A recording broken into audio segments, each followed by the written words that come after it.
I have such a love-hate relationship with trends. Like I see their value, right? They're in many ways indistinguishable from social media itself, right? Because trends are what so many people can experiment with and have fun with. And I know, like, for me personally, I love to consume trends.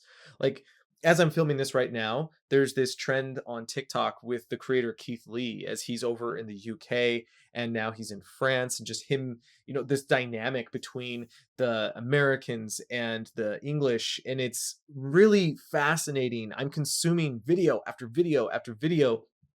At the same time, I kind of don't like trends because it also feels like you're getting boxed in as a creative. Like, for instance, what I mean here is, let's say you want to participate in a trend, which is a fantastic vessel to, get in front of people, because people like me want to consume them, right? And you are probably the exact same. However, from a creative standpoint, let's say you get successful, right? The video you produce takes off. Now all of a sudden it's like, ah, crap, is that my identity now? Like, do I got to keep on making those? And you see this all the time with creators who get big off of trends and they keep doing it. And the worst thing I personally think that can happen to them is those videos keep hitting, because this is how you lose your identity as a creative. Is over time, inevitably you're going to want to get off that trend.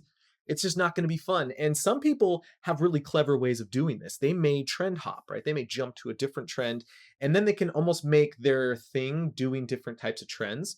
But most creatives just kind of crash out. They kind of burn out. They're like, I don't want to do this anymore. And so you always see like this obligatory video of them just being like, I just kind of lost myself there. I don't really want to do this. This isn't who I am, or something along those lines. It has those feels.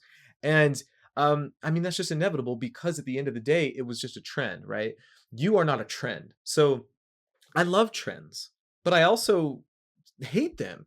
And I think most people probably feel very similarly, at least if they are on both sides of that process, right? If they are the ones consuming it only, I don't know, maybe they just love trends because it can be fun. I mean, that's the whole point of social media, or at least, again, it's so baked into social media. It's You can't really remove it these days and keep social media the same. At the same time, like, as a creative, oh man, it feels like such a boxing in, that it just, for me personally, I feel like it sucks everything out, because then you just, oh, I got to do the audio in this particular way, or I got to do the editing in this particular way. And that can be fun at times, don't get me wrong. It's just that, man, I really do, I have such a love hate relationship with trends.